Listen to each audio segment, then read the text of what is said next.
তাহলে দূর হবে। স্যার মারা গেলেন কিভাবে?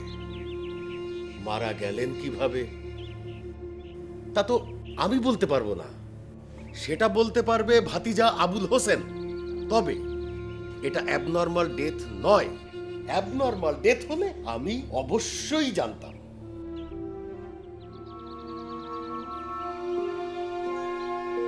কিরে অর্ষা, কি ভাবছিস? শেয়ার কর। রকিব স্যার মারা গেছেন, কিন্তু তিনি মারা গেলেন কেমন করে? সেটাই তো প্রশ্ন। তিনি যদি 4 দিন আগে মারা গিয়ে থাকেন তাহলে তাহলে গতকাল ছোট কাকুকে ফোন করলো কেমন করে? কেমন করে? আর যাই হোক, ছোট কাকুর তো ভুল হবার কথা না। আহা, ছোট কাকু তো বললেন স্যারই ফোন করেছেন। কিন্তু এই কবরটা যে রকিব স্যারের তাতেও তো কোনো সন্দেহ নেই। পাথরে খোদাই করা, মৃত্যু 3রা জুন।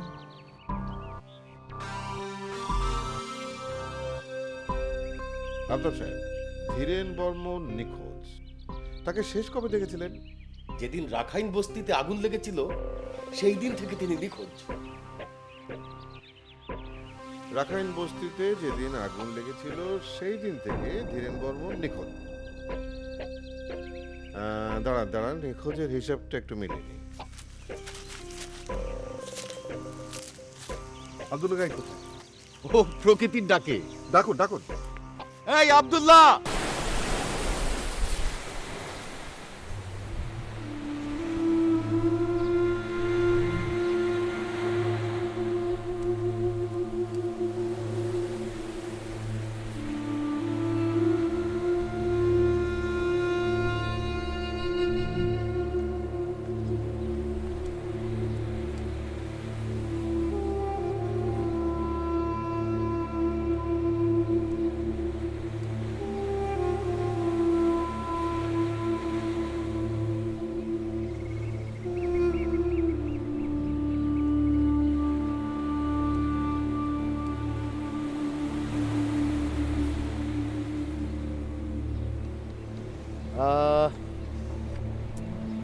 আচ্ছা আলম সাহেব, ভুল মানুষেরই হয়।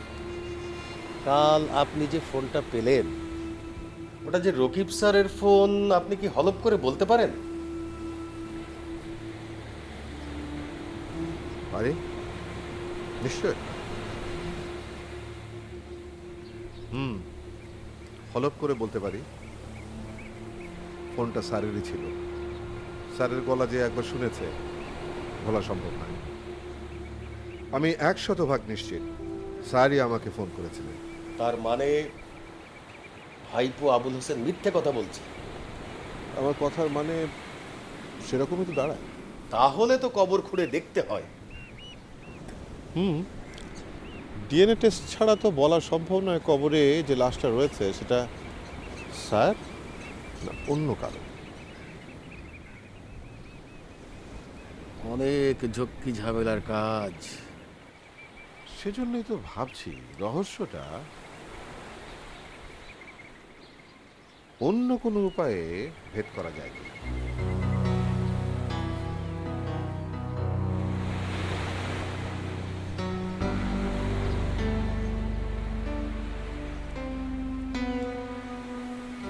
ছোট কাকু, তোমার সাথে আমার কিছু কথা ছিল।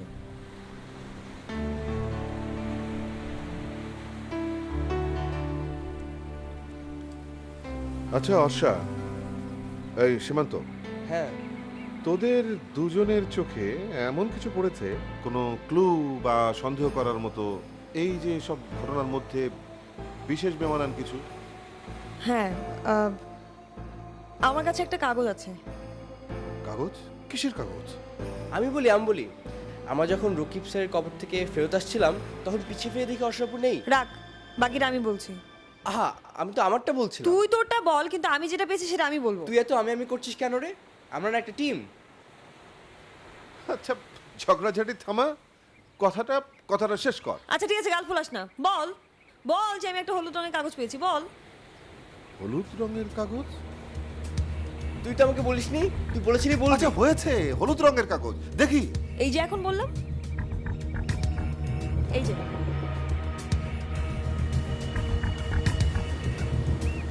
Cash memo, Rupali marble stone house.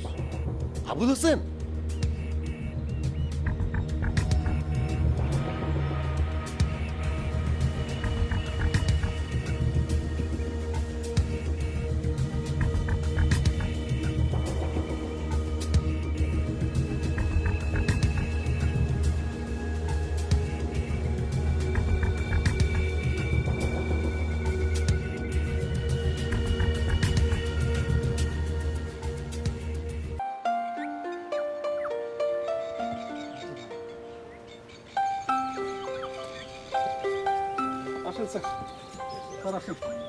পথঘাট তো দেখতে পাচ্ছি, কিন্তু এইসব জায়গায় কি মানুষজন আসা যাওয়া করে?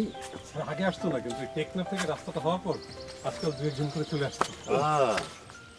এইসব পাহাড় নিশ্চয়ই আগে সমুদ্রের নিচেই ছিল। এই আর নতুন কি, এক সময় সব পাহাড়ই তো সমুদ্রের নিচে ছিল। তোরা আটিটা নবাবের কথা শুনেছিস? না তো। আটিটা নবাব নামে একটা বিশাল সামুদ্রিক ঝড় একবার আমাদের এই উপকূলে আঘাত এনেছিল। সে নিশ্চয়ই কয়েকশো বছর আগের ঘটনা হবে। হ্যাঁ, তা তো নিশ্চয়ই। আপনি সাহেব ক্রিমিনোলজিস্ট, এত সব কিছু জানেন কিভাবে? ক্রিমিনোলজিস্ট হওয়াটা খুব কঠিন কিছু না। কঠিন হচ্ছে সে কাজে সফল হওয়া। আর সফল হতে হলে পৃথিবীর নানা বিষয় সম্পর্কে পরিষ্কার ধারণা থাকতে হয়। এটা আমি একটা জার্নালে পড়েছি। আসো। আসুন। ভাই, কথার মানে কিছু বুঝলি? চল।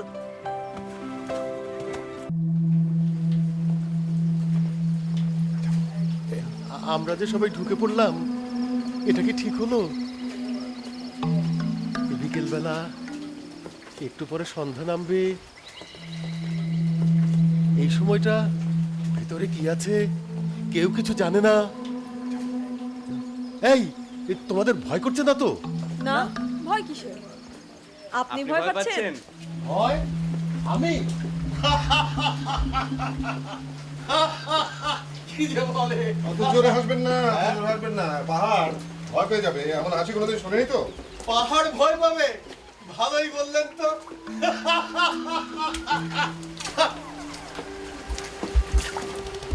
আর ভেতরে যাওয়াটা কি ঠিক হবে? ছোট কাকু একটা ধারণা বা সন্দেহ নিয়ে ভেতরের দিকে ঢুকেছে। তার সন্দেহ পূরণ না হওয়া পর্যন্ত তাকে কেউ ঠেকাতে পারবে না। ওহো, দরকার হলে সারা রাত কাটিয়ে দেবেন। আরে বাবা, চলো চলো চলো যাই। সীমান্ত, স্যার, আরে আপনার কি মাথা খারাপ হলো নাকি? এর মধ্যে স্যার আসবে থেকে? শুনুন, সন্ধ্যা হয়ে আসছে, কাল সকালে আবার আসা যাবে, পুলিশ ফোর্স নিয়ে আসবো। পুলিশ ফোর্স নিয়ে দরকার হলে আপনি আবার আসবেন, কিন্তু আমার কাছে কোনো কাল নেই। আমার কাছে আজ মানে আজ। আরে আরে দাঁড়ান দাঁড়ান, মাথা ঠান্ডা করুন। আরে কি আশ্চর্য! আরে দাঁড়ান।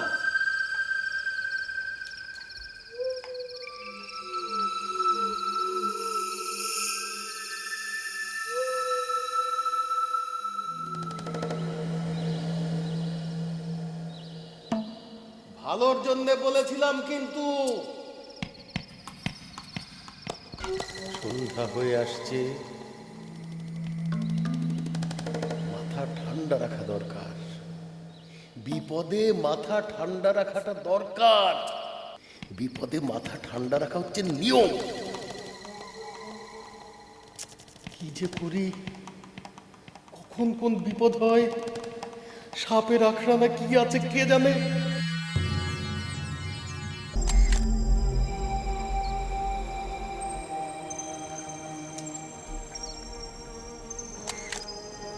নিন, তোলা হয়েছে। থ্যাঙ্কস।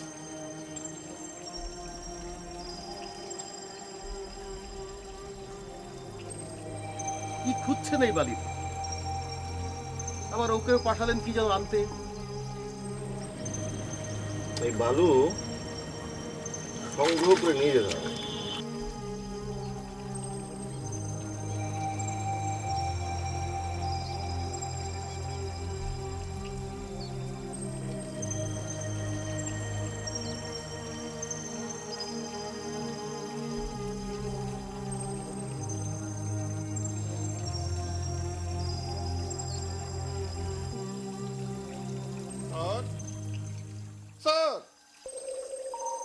স্যার পেয়েছি। স্যার পেয়েছিস, এটা দিয়ে হবে? Thank you, very good. আপনি কাইন্ডলি ওখানে বসে ঠিক পানির কাছ থেকে কিছু বালু এর মধ্যে তুলে নেবেন। জি স্যার।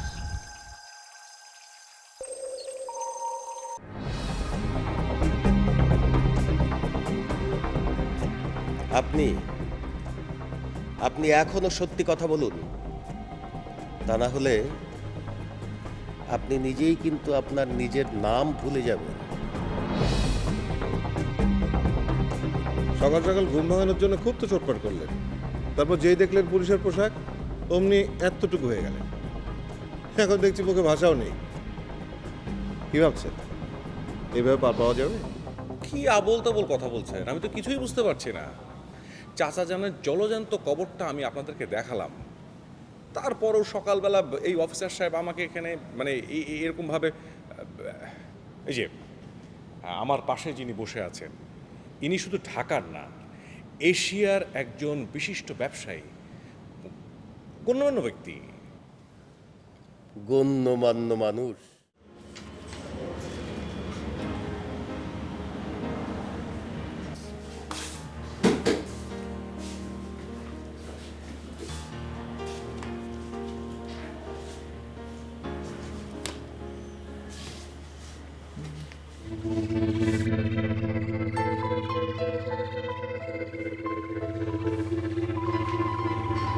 গাইস, চিনতে পেরেছো? কি খবর? আছো কেমন তুমি? আমি ভালো আছি। আমি জানি তুমি ঢাকায় ফিরেছো, কিন্তু যোগাযোগ করো।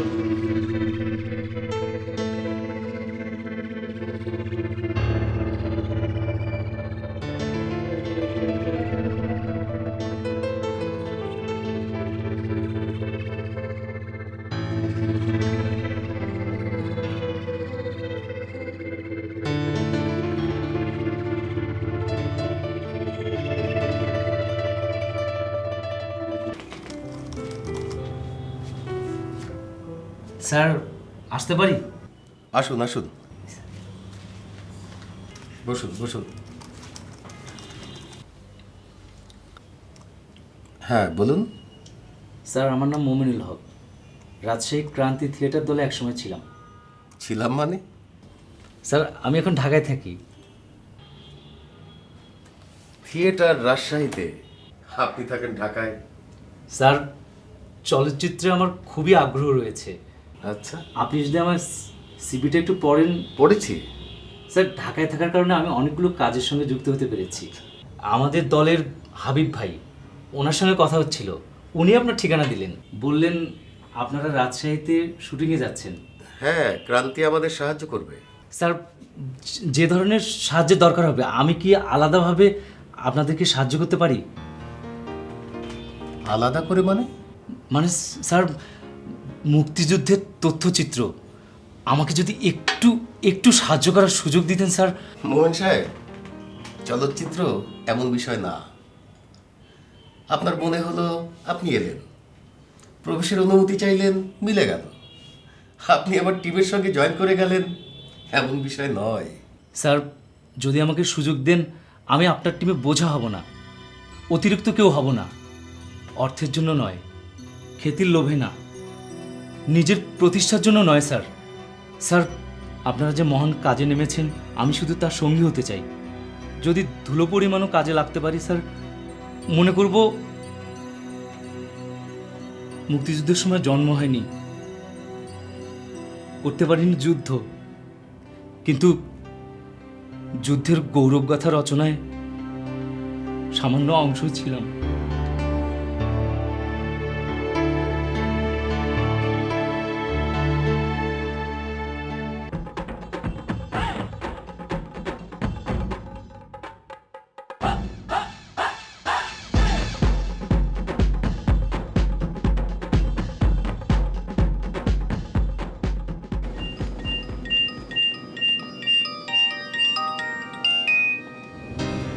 হ্যালো। কায়েসকে ফোন করেছিলাম খবর কি জানতে, বেচারা জানালো আচমকা বিপদে পড়ে গেছে। রাজশাহীর যে ক্রান্তি নাট্যগোষ্ঠী ছিল, ওরা আমাকে এই কাজে সহায়তা দেবার কথা বলেছিল। কাজে কর্মে সাহায্য করবে বলে কথা দিয়েছিল ক্রান্তি থিয়েটার দল। তারা নাকি অপারগতা প্রকাশ করেছে। ওকে আশ্বস্ত করি, ঘাবড়ে যেও না, উপায় হবে। আমার পরিচিত রাজশাহী থিয়েটারের কামালকে আগেই বলে রেখেছিলাম, তুমি একটু রেস্ট হাউসে গিয়ে কায়েসের সঙ্গে দেখা করো। না, কাউকে দেখছি না। আচ্ছা আচ্ছা দেখ।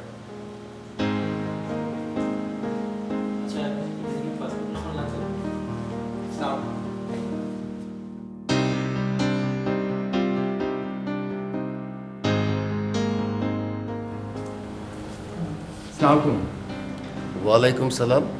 আমি কামাল, থিয়েটার করি। হ্যাঁ আচ্ছা আচ্ছা, আসেন আসেন আসেন, বসেন, আপনার কথাই হচ্ছে।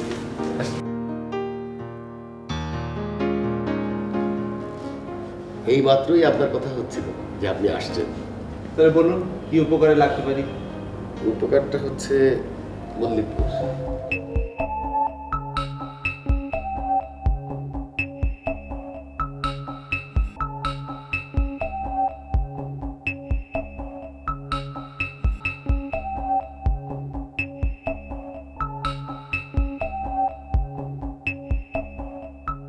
আপনার চেয়ে আমার অভিজ্ঞতা কম, তবু বলি, বাধা ছাড়া কিন্তু কোনো কাজ হবে না। তার মানে অনুকূল পরিবেশ শুধু বইয়ের পাতাই থাকবে? স্যার, প্রতিকূলতা তো থাকবেই, হতাশ হলে তো চলবে না। আমরা রয়েছি আপনার সঙ্গে। অনেক ধন্যবাদ ভরসা দেওয়ার জন্য।